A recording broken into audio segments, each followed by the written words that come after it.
आज हमारे साथ एक बहुत खास मेहमान जुड़ रहे हैं सवाल पब्लिक का शो पर। पब्लिक के कई सवाल हैं, लेकिन हमारे खास मेहमान हैं आचार्य धीरेन्द्र कृष्ण शास्त्री जी, जिन्हें प्यार से लोग बाबा बागेश्वर कहते हैं, जो 21 नवंबर से 29 नवंबर तक एक पद यात्रा निकाल रहे हैं, जिसे इन्होंने हिंदुओं की जोड़ने की यात्रा बताई है।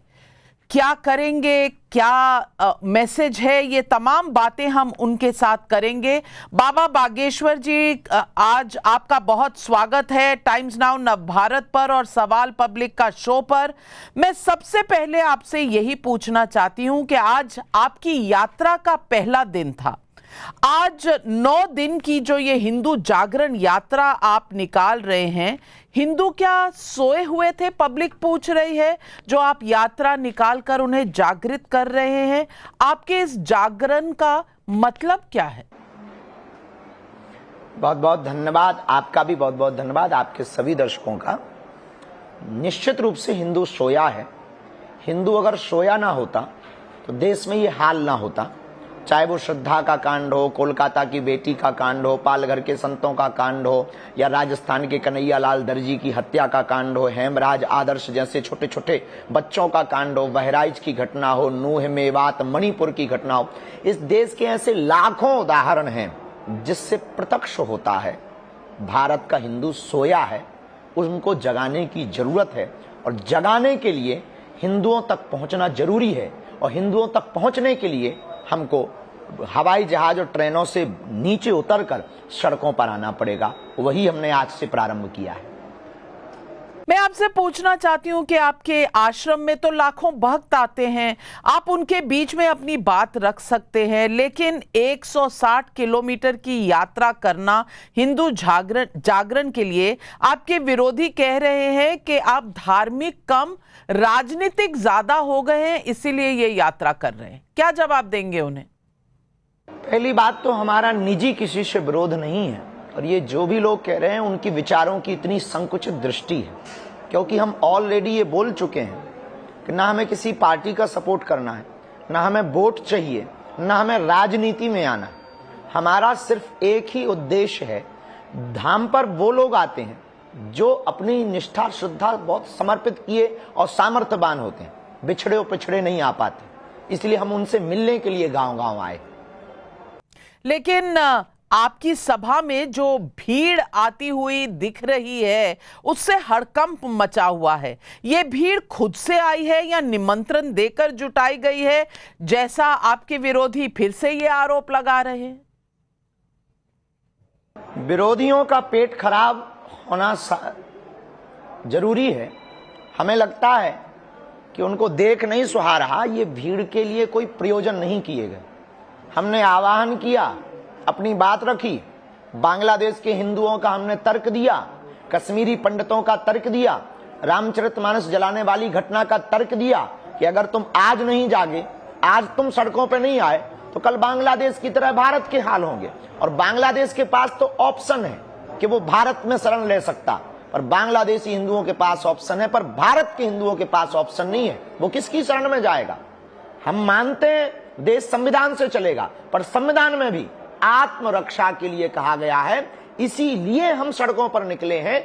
अब विरोधी क्या कहते हैं, ये उनका निजी मैटर है। दूसरी बात, उल्लुओं को सूर्योदय से परहेज होता है और दिक्कत होती है। उल्लू हमेशा अंधेरा चाहते हैं।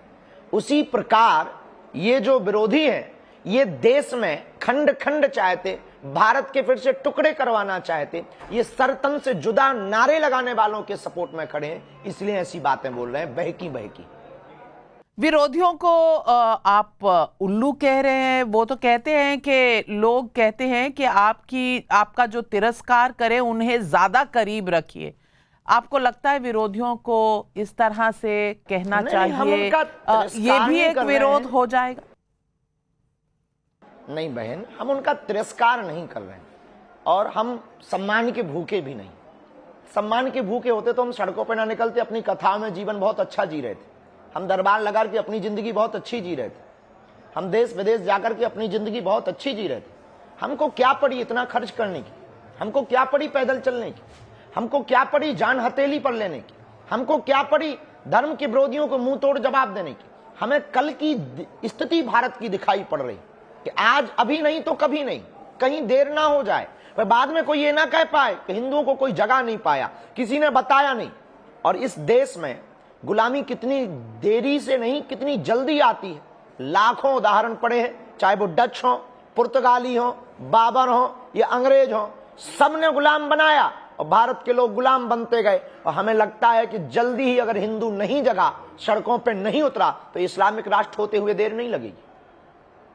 कई मौलानाओं ने आपकी हिंदू जागरण सनातन जागरण यात्रा का विरोध किया है। मौलाना शहाबुद्दीन रिजवी ने आशंका जाहिर की है कि इससे हिंसा हो सकती है, सांप्रदायिक दंगे हो सकते हैं, इसलिए आपकी यात्रा को तुरंत रोका जाए।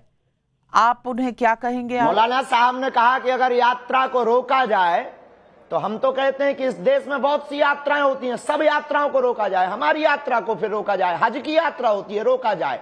इनके ताजिया निकलते हैं, उस यात्रा को रोका जाए, उससे भी देश में दंगे हो सकते हैं। हमारी यात्रा एकता के लिए है, हमारी यात्रा जात पात को मिटाने के लिए, हमारी यात्रा शांति के लिए, हमारी यात्रा हिंदुओं में क्रांति के लिए, हमारी यात्रा देश को जगाने के लिए, हमारी यात्रा तलवारों से लड़ने के लिए नहीं, विचारों से लड़ने के लिए है। और इसके बाद भी अगर मौलाना को लगता है कि हमारी यात्रा बंद करनी चाहिए, तो हम उनको कहेंगे कि वेलकम टू यू। दिल्ली दूर नहीं है, हम भी भारत से बाहर नहीं है, चले आए, बंद करवा दें।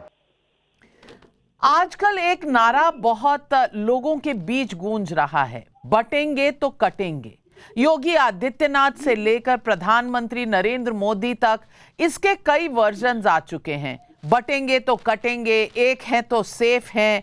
मैं पूछना चाहती हूं, आप इस नारे को कैसे देखते हैं और आपको इसमें कौन सा मैसेज नजर आता है? हम राजनीतिक टिप्पणियों से बचते हैं। हमारा रास्ता बहुत क्लियर है, विजन और मिशन दोनों हमारी क्लियर हैं। आध्यात्मिक बात, सनातन की बात, अपने धर्म का प्रचार।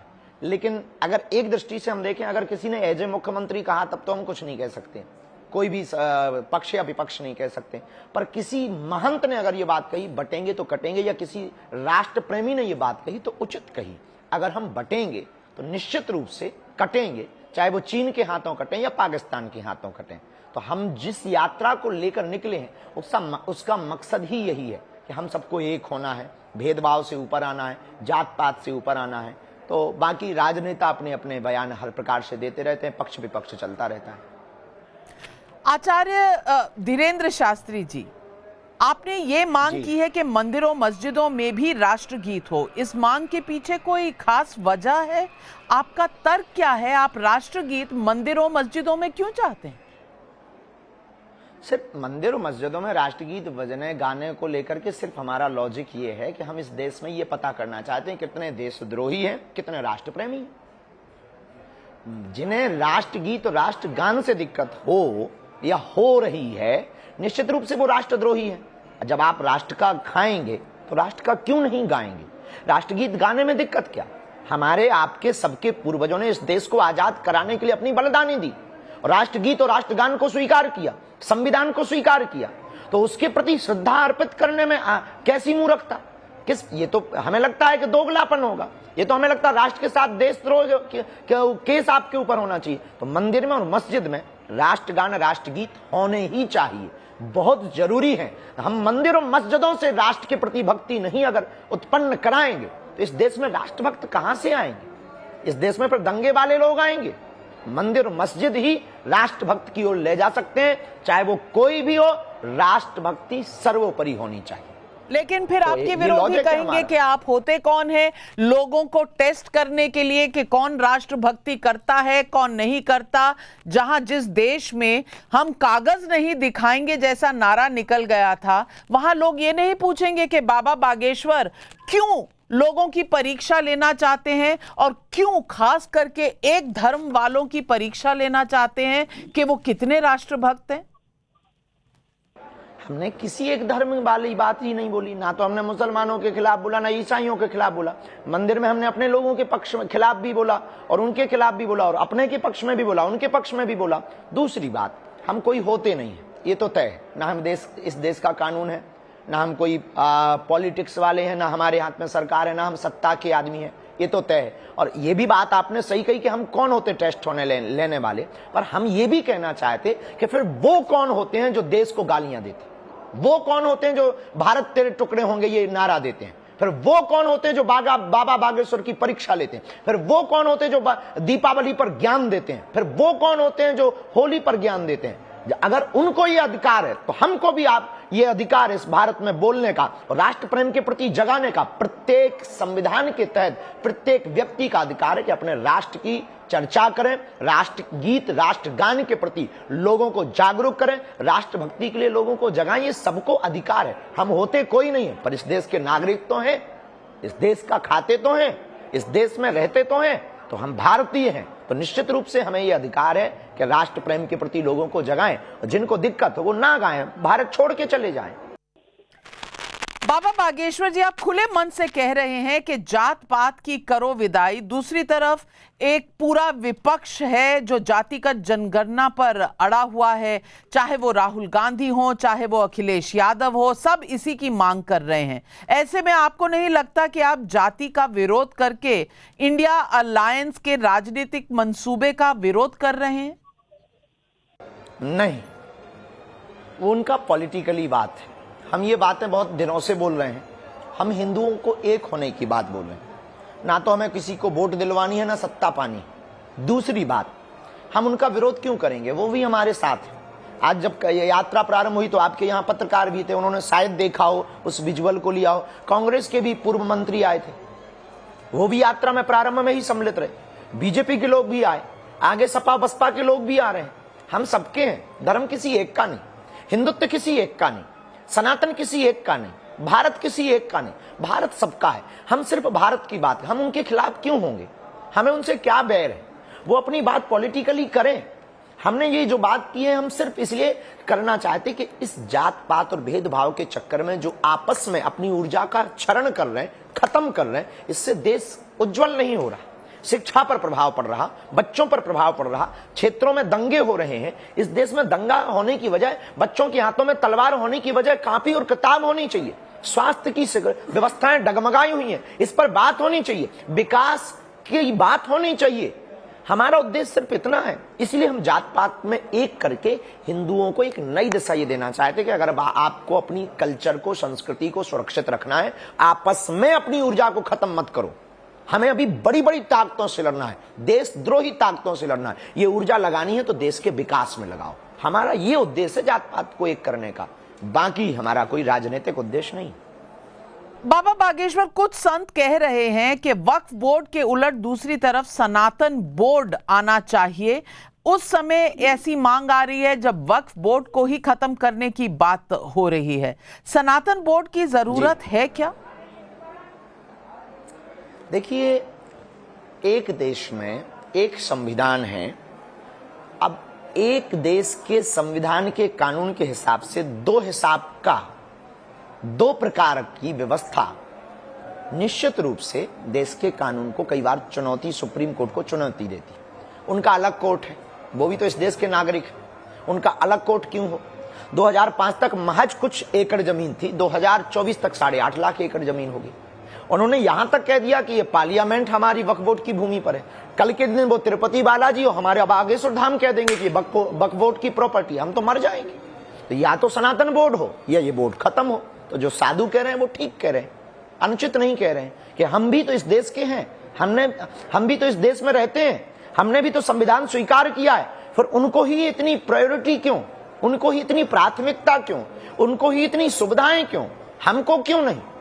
हमारे तो आप मंदिरों को अपने संरक्षण में लिए, मस्जिदें तो एक भी आपके संरक्षण में नहीं।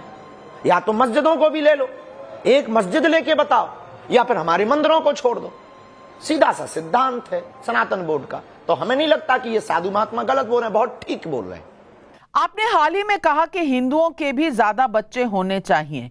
अब पब्लिक का सवाल है, यहाँ एक बच्चा पालने में इतना खर्चा होता है, इतने ज्यादा बच्चे कैसे कोई पाल पाएगा?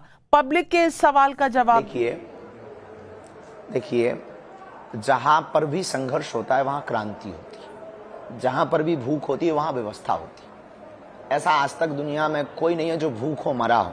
हाँ, गरीबी है, अत्यधिक जनसंख्या से व्यवस्थाएं चरमराएंगी, बिल्कुल, पर जनसंख्या विस्फोट भी तो कर रही। और हिंदुओं के एक बच्चे से, दो बच्चे से जनसंख्या नहीं रुकनी है, उनके 30 बच्चे हो रहे हैं, वो बड़ी विस्फोट कर रहे हैं। और हम अपने परिवार को कम करते जा रहे हैं, बच्चे 2 ही अच्छे, बच्चे 1 ही अच्छे, हम तो सिंगल ही रहेंगे, हमें बच्चे ही चाहिए ही नहीं। इस चक्कर में वो अपना वोट बैंक बना रहे हैं। कल तुम्हारी भतीजी नाती पोतियों पर वो अत्याचार करेंगे, व्यभिचार करेंगे, राज करेंगे, और तुम सिर्फ इस चक्कर में अपने बच्चे पैदा नहीं करोगे कि जनसंख्या ज्यादा ना हो जाए। और वो इस चक्कर में बच्चे ज्यादा पैदा कर रहे हैं कि ताकि उनका वोट बैंक और जनसंख्या ज्यादा हो जाए।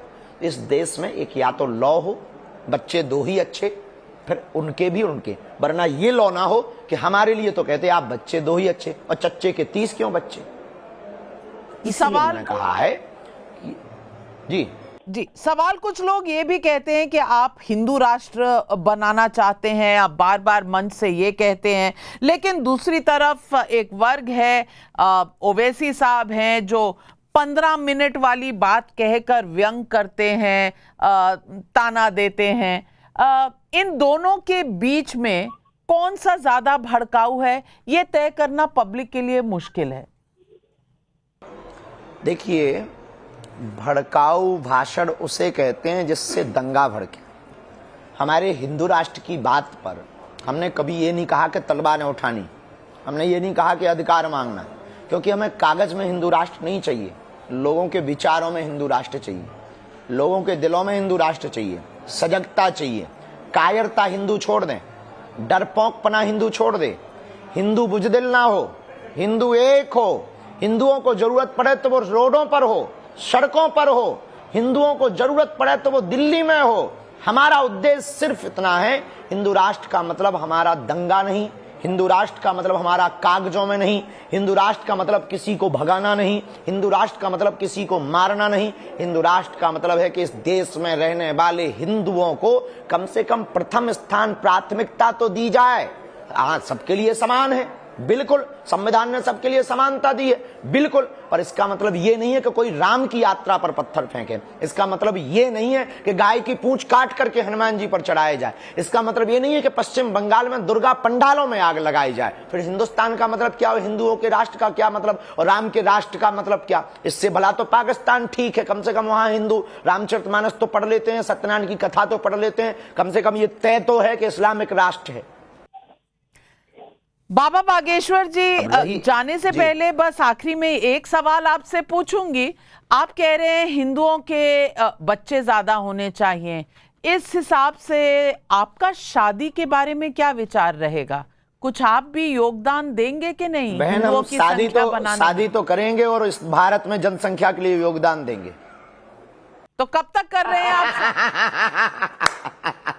जल्दी ही। पहले तो ये भेदभाव, जात पात को मिटाने वाला यात्रा हमारी पूर्ण होवे, आप ऐसी शुभकामनाएं दें। और जो आपसे ये सवाल करते हैं उन लोगों से भी कहिए कि ये संकल्प सबके लिए है, 100 करोड़ हिंदुओं के लिए है, ये यात्रा 100 करोड़ हिंदुओं की है। 29 तारीख को दोपहर 2 बजे लाखों हिंदू राम राजा ओरछा में एक साथ संकल्प लेने वाले हैं। ये उनके लिए जवाब है जो कह रहे थे 15 मिनट के लिए पुलिस हटा लें। हम उनसे कहेंगे 5 मिनट में हिंदुओं का उबाल देख लें, जरूरत लगे उन्हें तो 29 तारीख को ओरछा आ जाएं।